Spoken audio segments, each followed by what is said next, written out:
अगर नेहरू जी राम मंदिर के विरोध में थे, अगर इंदिरा जी नेहरू राम मंदिर के विरोध में थी, अगर राजीव गांधी राम मंदिर के विरोध में थे, तो उन मुसलमान भाइयों को सड़क में उतरना चाहिए था कि हमें कोई आपत्ति नहीं है, हिंदुओं का राम मंदिर बना करके दो। लेकिन जो विपक्ष की सरकारें हैं वो आए दिन आपको हिंदुत्ववादियों को बाहर भगाती नजर आएंगी, डेंगू मलेरिया से कंपेयर करती नजर आएंगी, एड्स से कंपेयर करती नजर आएंगी आपको। क्या राहुल गांधी जी के अंदर सोनिया गांधी, राजीव गांधी संस्कार नहीं डाल पाए थे जो वो हिंदुत्ववादियों को बाहर भगाने की बात करती है, जो उनको तलवारों की नोकों पे डरा करके, आपके पूर्वजों के बलात्कार कर करके, बहन बेटियों के आपको डरा करके इस्लाम कबूल कराया गया, आज उनकी आत्मा शांत होगी। और सर जी, आप किसी की चीज हड़प लोगे, उसके लिए मरोगे तो आप स्वतंत्रता सेनानी कहलाओगे या कल्प्रिट कहलाओगे? आप कैसी बातें करें? वो कल्प्रिट है, वो कह रहे हैं भैया ये तेरा घर जो कश्मीर के अंदर कश्मीरी पंडितों का घर जिन्होंने छीन लिया, उनको आप क्या कहेंगे? स्वतंत्रता सेनानी कहेंगे?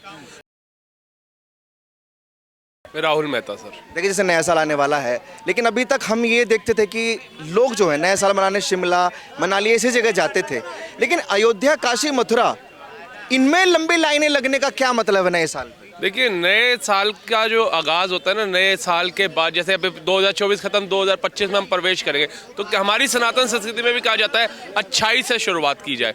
तो मंदिरों से अच्छी सच्चाई क्या हो सकती है और अच्छाई क्या हो सकती है? कहते हैं नए साल के आगाज के दिन मंदिरों में इतनी भीड़ बता रही है कि सनातनियों की एकता क्या है, सनातनी जागा है कि नहीं जागा, हिंदू जागा है नहीं जागा। और जो राम मंदिर का विरोध कर रहे थे उनके मुंह पे तमाचा है कि आज देखिए राम मंदिर जाने के लिए इतनी भीड़ होने के बाद भी लोग एक्साइटेड है कि उनको ट्रेनें नहीं मिल पा रही हैं, बसों की बसें फुल हो रखी हैं जो अयोध्या जाने वाली हैं। क्यों? ये आगाज है ना नए साल का, ये बताया जा रहा है कि हमारी भारतीय संस्कृति ना पहले कोई खत्म कर पाया था, ना आज कोई खत्म कर पाएगा, ना आने वाले समय में कोई खत्म कर पाएगा। जो सनातन है उसको खत्म करने बड़े राक्षस आए थे। सरकार जिम्मेदार है कहीं ना कहीं ये मानसिकता जो लोगों की बदली है? देखिए, सरकार जिम्मेवार नहीं है। जब जनता को लगा कि सरकार ऐसी आ गई है अब सत्ता के अंदर जो हिंदू विरोधी नहीं है, सनातन विरोधी नहीं है, वो सबके साथ सबके विकास की बात करती है, वो किसी भी धर्म की अवहेलना नहीं करती, कभी किसी धर्म के बारे में अशब्द नहीं बोलती। लेकिन जो विपक्ष की सरकारें हैं वो आए दिन आपको हिंदुत्ववादियों को बाहर भगाती नजर आएंगी, डेंगू मलेरिया से कंपेयर करती नजर आएंगी, एड्स से कंपेयर करती नजर आएंगी आपको। मूर्तियों में जान नहीं होती, इवन तक ये कह देंगे जो हिंदुओं में शक्ति शब्द है उसको खत्म कर देंगे, ये तक कह दिया जाता है। क्या आदरणीय नरेंद्र मोदी जी ने कभी ऐसे शब्दों का व्याख्यान किया? कभी नहीं किया। तो यही होती है भारतीय संस्कृति। जो संस्कार नरेंद्र मोदी जी के अंदर उनके माता पिता ने डाले, वही संस्कार आज उनके चेहरे से, उनकी व्याख्यान से, उनकी विचारधारा से नजर आते हैं। क्या राहुल गांधी जी के अंदर सोनिया गांधी, राजीव गांधी संस्कार नहीं डाल पाए थे जो वो हिंदुत्ववादियों को बाहर भगाने की बात करती है, जिन्होंने प्रभु श्री राम को कोर्ट में खड़ा कर दिया कि भैया जी आप बताओ कि आप यहाँ पर जन्म लिए थे भारत में या नहीं लिए थे, आपका मंदिर बनना चाहिए या नहीं बनना चाहिए। मतलब प्रभु श्री राम को सबूत देने पड़ रहे हैं अपने जन्म स्थान के। तो ये कितना दुर्भाग्यपूर्ण बात है। और एक तरफ दुबई, जहाँ प्रभु श्री राम के चरण भी नहीं पड़े थे, कट्टर इस्लामिक कंट्री, उन्होंने भाईचारा निभाया, उन्होंने गंगा जमुना तहजीब निभाई, उन्होंने बताया दुबई के अंदर जो हिंदू भाई रहते हैं, सनातनी भाई रहते हैं, उनके लिए राम मंदिर हम वहाँ बना करके दिखाएंगे। तो मतलब आपको लगता है कि भारत अब बढ़िया अच्छी राह पर है कि जो एक हिंदू फोबिया लोगों के दिमाग में गढ़ दिया गया था कि बुढ़ापे में चलिए चलते हैं, लेकिन अभी यूथ बड़ा एक्साइटेड है? अच्छी, बिल्कुल। देखिए, पहले चार धाम यात्राएं कब होती थी? जब इंसान संन्यास लेता था या बुढ़ापा में आ जाता था, तब वो निकल जाता था परिवार को बोल के बेटा मैं चार धाम में जाए। लेकिन आजकल तो हमारी भारतीय संस्कृति, सनातन संस्कृति युवाओं के अंदर इतनी घुस गई है कि वो जा रहे हैं दर्शन करने। आप देखिए केदारनाथ जी, आपको जगह नहीं मिलेगी पैर रखने की। आप जाइए माता वैष्णो देवी, आपको जगह नहीं मिलेगी। आप जाइए अमरनाथ की यात्रा में, आपको जगह नहीं मिलेगी। आपको वो मेडिकल कराना पड़ेगा तो उसके लिए धक्के खाने पड़ेंगे। लोगों में एक्साइटमेंट है। आप जाइए कांवड़ यात्रा के ऊपर, कितने 5 से 7 करोड़ से ज्यादा की तादाद में श्रद्धालु जाते हैं हर साल कांवड़ लेने के लिए, पैदल चलते हैं। क्यों चलते हैं? क्योंकि सनातन जिंदा है। लेकिन कई लोगों ने दिल्ली की सत्ता पे बैठ करके सोच लिया था कि हम हिंदुत्व को खत्म कर देंगे, हम सनातन को खत्म कर देंगे। डे बाय डे लोकतंत्र के मंदिर में ऐसे कानून पास हो रहे थे जिससे सिर्फ हिंदुओं को खतरा था, एक अलग समुदाय खुश हो रहा था, उसको लाभ ही लाभ मिल रहा था। लेकिन जहां सनातन की बात आती, चाहे आप वर्शिप एक्ट उठा लो कि भैया अगर उनके मंदिर थे, और वो मंदिर थे ऐतिहासिक मंदिर थे जहां प्रभु श्री राम हो, कृष्ण हो, महादेव हो, माता रानी की चाहे 9 देवियां हो, जिनके चरण वहां पर पड़े थे, उन जगहों पे बैन लगा दिए गए। कहा गया जी जो जैसा है वो वैसा ही रहेगा। एक बार पूछिए, अगर आज पता चल जाए कि राजीव गांधी जी ने कोई जमीन ली थी और वो कागज राहुल गांधी जी को आज मिलते हैं, तो क्या वो जमीन छोड़ देंगे अपनी? या आपका या मेरे जैसा सामान्य व्यक्ति जो कहता है मंदिरों को खोदना बंद कर दो, मंदिर कब तक, मस्जिदें कब तक खोदोगे मंदिरों के लिए? उनसे पूछिए कि अगर उनको उनके बाप दादा की कोई जायदाद के पेपर मिल जाए, कोई जमीन के पेपर मिल जाए जहां पर अब कोई गरीब झुग्गी डाल करके रह रहा होगा, तो क्या वो जमीन छोड़ देगा? वो इंसान यहाँ पर आकर के ये बातें करता है मंदिर मस्जिद की, जो खुद सबसे पहले विल बनाता है, जो खुद सबसे पहले जाकर के रजिस्ट्री कराता है अपनी प्रॉपर्टी की कि मेरे देहांत के बाद मेरे बच्चों का हक मेरा भाई या मेरी बहन ना खा जाए। वो लोग आकर के कहते हैं कि अपने मंदिर छोड़ दो, अपने इष्टों को भूल जाओ। मंदिर छोड़ने की बात कौन कर रहा है? देखिए, लेकिन ये बात जरूर कर रहे हैं कि हर मस्जिद के नीचे मंदिर मत खोजिए। नहीं सर, हर मस्जिद तोड़ी जा रही है। देश के अंदर लाखों मस्जिदें, कितनी मस्जिदें खोद दी गई। वही जो इतिहास के पन्ने चीख चीख करके कहे पहले जो हिंदूवादी लोग थे वो 3 डिमांड करते थे, काशी, मथुरा और अयोध्या। अभी उन्होंने संभल को ले लिया, संभल के बाद बदायूं ले लिया, बदायूं के बाद फिर अजमेर शरीफ ले लिया। इसलिए आपत्ति हुई, इवन मोहन भागवत जी को भी आना पड़ा कि भाई अब तो बस कर दीजिए कि हर मस्जिद के नीचे मत तलाशिए। मोहन भागवत जी ने, राम मंदिर उनका उद्देश्य था, चाहे भाजपा हो, चाहे आरएसएस हो, चाहे बजरंग दल हो, जितनी भी सनातन हमारे धर्म है, जितने भी हमारे समुदाय हैं, उनका था टारगेट कि हमने राम मंदिर बनाना है, मंदिर वहीं बनाएंगे, राम जन्म को लाए, राम जी को लाएंगे, उनका एक नारा था, वो लाए। लेकिन एक बात बताइए, आज चाहे संभल की मस्जिद तोड़ी जा रही हो, सर्वे कराया जा रहा हो उसका, चाहे बदायूं में कुदरती मंदिर निकल जाता है, आप देखिए, तो ये क्या नरेंद्र मोदी जी कोर्ट में गए, या भाजपा का कोई बड़ा लीडर कोर्ट में गया, या आरएसएस के प्रमुख कोर्ट में गए? ये आपके हमारे जैसा आम इंसान गया जिसने इतिहास के पन्ने पढ़े और उसे पता चला भैया संभल जो है वो मस्जिद नहीं है, वो जामा मस्जिद नहीं है, वो हरिहर मंदिर है। तो ये मेरा संविधान जो बाबा साहब भीमराव अंबेडकर ने मुझे दिया है कोर्ट जाने का, उसके तहत जा रहा हूँ। बताइए, वो बड़ी अच्छी एक बात बोलते हैं कि एक वक्त में जो था वो भी तो हिंदू थे अभी, लेकिन वो मुसलमान है ना, तो रहने दीजिए जो इस हालत में है। तो देखिए, हम तो कह रहे हैं जो आपके पूर्वजों की आस्था थी, जो उनको तलवारों की नोकों पे डरा करके, आपके पूर्वजों के बलात्कार कर कर करके बहन बेटियों के आपको डरा करके इस्लाम कबूल कराया गया, आज उनकी आत्मा शांत होगी, उनको स्वर्गों में वास मिलेगा कि कम से कम हमारी निकम्मी औलादें तो नहीं कर पाई, लेकिन भारत के समस्त हिंदुओं ने जा करके आज अयोध्या राम मंदिर बना करके दिखा दिया। मथुरा के लिए आवाज उठा रहे हैं, काशी के लिए आवाज उठा रहे हैं, इवन की हरिहर मंदिर के लिए भी आवाज उठा रहे हैं। कम से कम उनकी आत्माएं तो वहां से हमें आशीर्वाद दे रही होंगी, इनको नहीं दे रही होंगी क्या? एक बात है, ये अरब देशों के अंदर जो मुसलमान है उसको कट्टर मुसलमान नहीं मानते, उसको इस्लाम मानने वाला मुसलमान नहीं मानते। वही था कि वो भी हिंदू थे और उनको जब ये आपत्ति नहीं है कि हम पहले हिंदू थे अभी मुसलमान है, तो अगर वो पहले मंदिर था भी, अभी भी तो वो ईश्वर का ही घर है मस्जिद। तो भाई साहब एक बात आइए, वो उनके जब बचपन से एक बच्चा पैदा होता है,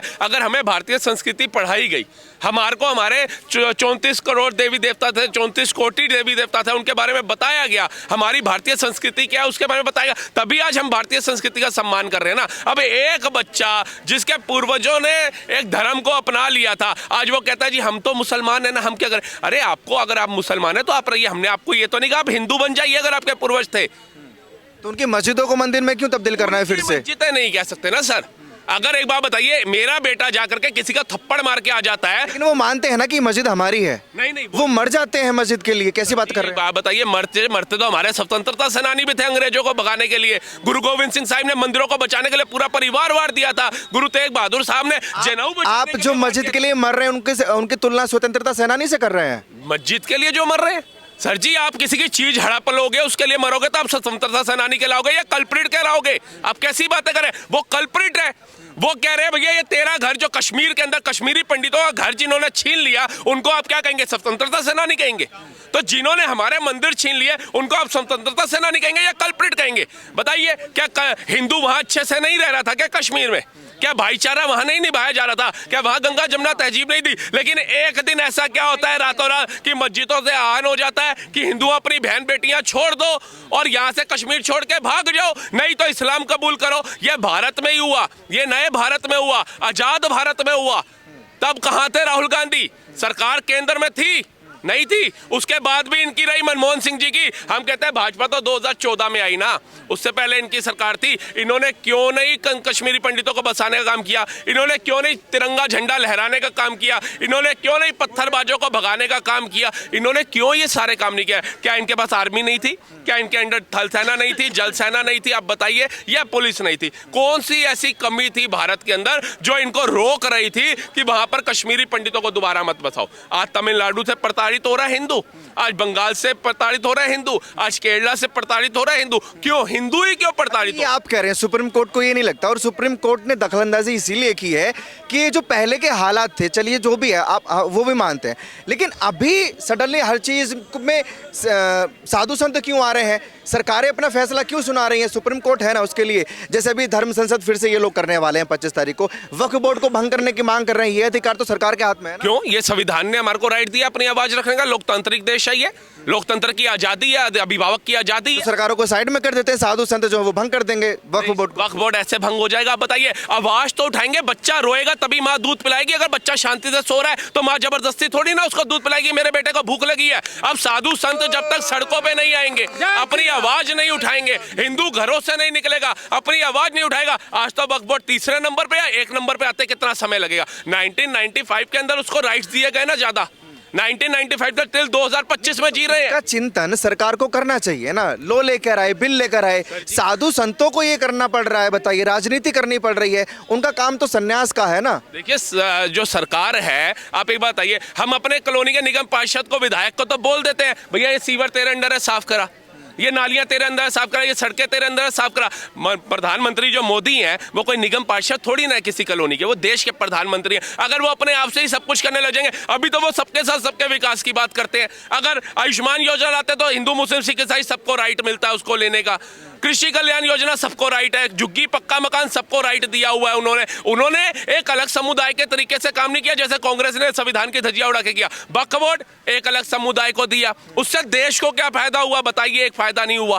ठीक है, मुस्लिम पर्सनल लॉ, शरिया, तो वो कहते हैं वो देश के लिए थोड़ी ना है बोर्ड, वो तो मुसलमानों के लिए है ना। हिंदुओं के लिए क्या है आप बताइए। आज अगर हमारे ये कहते हैं हिंदुओं की सरकार है मोदी सरकार, तो वक्फ बोर्ड की जगह सनातन बोर्ड 2 मिनट में क्यों नहीं बनाया मोदी जी ने?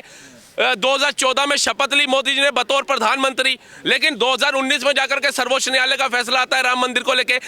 ये भारतीय जनता पार्टी संविधान को लेकर चलने वाली पार्टी है। ये बाबा साहब भीमराव अंबेडकर का सम्मान करने वाली पार्टी है। ये कांग्रेस की तरह नहीं है कि भैया जनता आए ना आए, जनता वक्फ बोर्ड की मांग करे ना करे, मुसलमानों को दे दो, शरिया दे दो, मदरसे दे दो, 100 करोड़ रुपया दे दो इनको, इनके नाम की सड़कें दे दो, इनके नाम के मोहल्ले दे दो, हिंदू प्रताड़ित हो रहा होने दो। इवन कि मुजफ्फरनगर दंगे हो जाए तो मुसलमानों को तो मुआवजा दो, लेकिन हिंदू को एक को मुआवजा मत दो। ये तुष्टीकरण की जो राजनीति चल रही थी ना, उसको खत्म करने का काम नरेंद्र मोदी की सरकार ने किया। तभी युवा से लेकर बुजुर्ग तक और महिलाओं से लेकर बेटियां तक सब मोदी सरकार के साथ है। आज ऐसे ही तीसरी बार प्रधानमंत्री नहीं बन गए। आपको नहीं लगता कि वो कहते हैं कि हमारी हर चीज से दिक्कत होने लग गई है?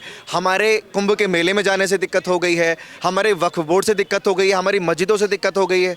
तो सर जी, इनको भी तो मंदिरों से दिक्कत थी। अगर इतना भाईचारा प्यार था, 47 में देश आजाद हो गया था, अंग्रेजों की कोई भूमिका नहीं रह गई थी, आजाद देश था। हिंदुओं ने स्वीकार किया जो मुसलमान भाई यहाँ पर अपनी इच्छा से रुके, किसी ने पत्थर नहीं चलाए, किसी ने सरकारी संस्थाएं नहीं चलाई। तो इन भाइयों का फर्ज क्या था? अगर नेहरू जी राम मंदिर के विरोध में थे, अगर इंदिरा जी राम मंदिर के विरोध में थी, अगर राजीव गांधी राम मंदिर के विरोध में थे, तो उन मुसलमान भाइयों को सड़क में उतरना चाहिए था कि हमें कोई आपत्ति नहीं है, हिंदुओं का राम मंदिर बना करके दो। लेकिन कोई मुसलमान भाई सड़कों पे आया? कितनों कार सेवकों की जान गई, निशाने लगा लगा करके पुलिस से गोलियां चलवाई गई। ये काली सच्चाई कोई भूल सकता है क्या देश के अंदर? आप भूल जाएंगे या मैं भूल जाऊंगा? जो प्रत्यक्ष है उसको प्रमाण की आवश्यकता नहीं होती, और प्रमाण चीख चीख करके कह रहा है कि कैसे घरों में कोठारी बंधुओं को मारा गया था, कैसे कार सेवकों को मारा गया, कैसे साधु संतों की जा रही ट्रेन को जला दिया गया साबरमती के अंदर। ये सच्चाइयां छुपाई जा सकती है। अब अगर हमारे को आकर के आज कोई सेकुलर हिंदू ये बोलता है कि पहले जो हुआ वो भूल जाओ, पहले जो हो गया। तो भैया जी हम भी आपसे अपेक्षा करते हैं, अपने घर में ये बोलो कि कोई बुआ का लड़का, चाची का लड़का असहाय होगा, कम आमदनी वाला होगा, तो पिताजी आपके पास तो बहुत पैसा है, मैं मेहनत करके कमा लूंगा, मेरे उस भाई का भला कर दो। सड़क के ऊपर गरीब रह रहे हैं, 2-4 गरीबों को एक कमरा अपने घर में दे दो। तो शुरुआत करनी है पहले अपने घर से करो, ये जनता के बीच में आकर के मूर्ख मत बनाओ। आज बांग्लादेश के अंदर सेकुलर हिंदू कहाँ गायब है, पूछिए जा करके। अच्छा, एक बड़ा सवाल खड़ा हो रहा है साधु संतों पे जो धर्म संसद करने की बात कर रहे हैं महाकुंभ में। तो मुस्लिम धर्मगुरु ये कह रहे हैं कि साधु समाज वहाँ आस्था के लिए जा रहा है या मुसलमानों के खिलाफ षड्यंत्र करने जा रहा है। इनसे ये पूछिए आपको साधु संतों से क्या लेना है। आपने गंगा जी में जाके स्नान करना है, कोई मौलाना जी स्नान करेंगे गंगा जी में जाकर के, चलिए मैं साथ चलता हूँ। माँ गंगा की आरती करेंगे, चलिए।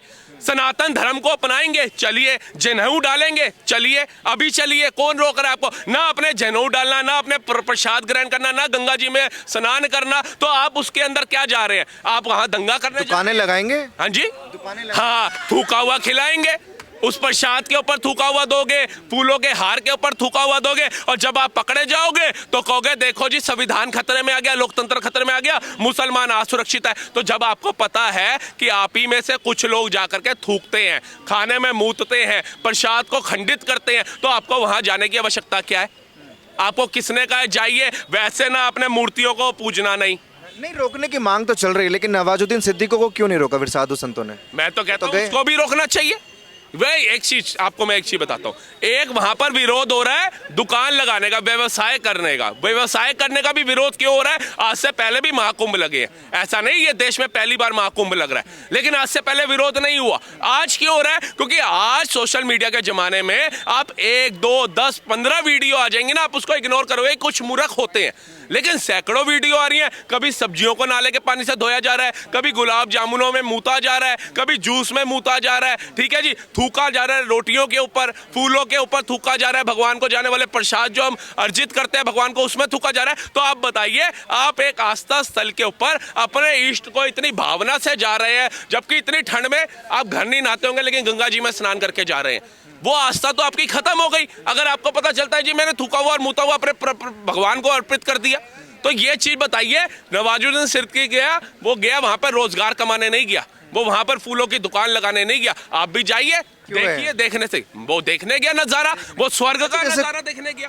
कुंभ की जैसे बात चल रही है, अखिलेश यादव ने भी एक ट्वीट किया है कि योगी सरकार फेल है क्योंकि वहाँ कोई ब्रिज अभी तक बना नहीं है, क्योंकि कुछ दिन रह गए हैं शेष। इनको बोलिए आंखें खोल करके देखिए, सिर्फ ना देश के अंदर ना कहते हैं ना भ्रम मत फैलाइए। इनको बोलिए कभी रात को आप सोशल मीडिया चलाओ, आजकल इंस्टाग्राम बहुत चल रहा है, इंस्टाग्राम ही चला लिया करो, आपको पता चलेगा कि पृथ्वी के ऊपर जब स्वर्ग दिखाई दे रहा है ना, तो वो प्रयागराज में दे रहा है। वहां की जगमग लाइटें जो है ना, जब सैटेलाइट से उसकी फोटो आई है ना, तो ऐसा लग रहा है छोटे छोटे दिए जगमगा रहे हो। भारत सरकारों में स्वर्ग नहीं लगता था प्रयागराज। आप बता दीजिए कितनी सफाइयां हो रही थी अखिलेश जी की सरकार में, कितना साधु संतों का इन्होंने सम्मान किया था, कितनी पूजा की थालियां लेकर के चले थे। आज तो हेलीकॉप्टर से फूलों की वर्षा हो रही है, आज से पहले आपने देखी थी। लेकिन चिंता तो आप जैसे लोगों के लिए कर रहे हैं ना, कौन सा अखिलेश यादव डुबकी लगाने जा रहे हैं। क्यों जी, अब मैं तो कहता हूं अखिलेश यादव जी आज तक नहीं गए तो आज जाकर के क्या करेंगे। उनको तो पता है हिंदू क्या है, 8500 में बिक गया था, आटे की बोरी में बिक गया था। मुसलमान बिकता नहीं है, ईमान का पक्का है, इस्लाम का पक्का है, इसलिए मुसलमान ये करते हैं। जिस दिन हिंदू ने 8500 में बिकना बंद कर दिया, जिस दिन हिंदू ने आटे की बोरी में बिकना बंद कर दिया, जिस दिन हिंदू ने देख लिया ना कि ये नेता चुन करके आते हैं सपा के अयोध्या जैसी पावन भूमि में, तो ये किसी मुसलमान की बेटी का बलात्कार नहीं करते, ये दलित बच्चियों का बलात्कार करते हैं। उस दिन हिंदू असली जाग जाएगा जो नीचे तबके का है। बिकना बंद करना पड़ेगा अगर आप अपने हिंदुत्व को सशक्त बनाना है, सनातन को सशक्त बनाना है। हम दिखा रहे हैं, सशक्त बनाएंगे हिंदुत्व को। बना चुके हैं। कैसे? देखो योगी मोदी और क्या कर दिया योगी मोदी ने। अखिलेश यादव कह रहे हैं कुंभ में काम नहीं खत्म हुआ, अभी कुंभ के शेष दिन बचे हैं। काम कभी खत्म होते हैं? काम कभी खत्म नहीं होते, काम चलते रहते हैं।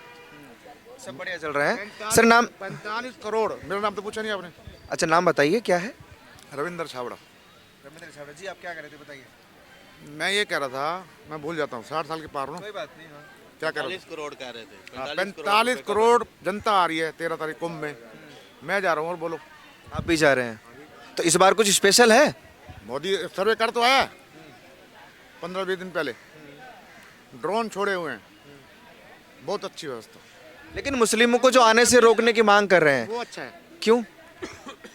अच्छा इसलिए है, शरारती मुस्लिम गलत नहीं है, उसमें कुछ शरारती तत्व होते हैं, उनमें दिमाग नहीं होता।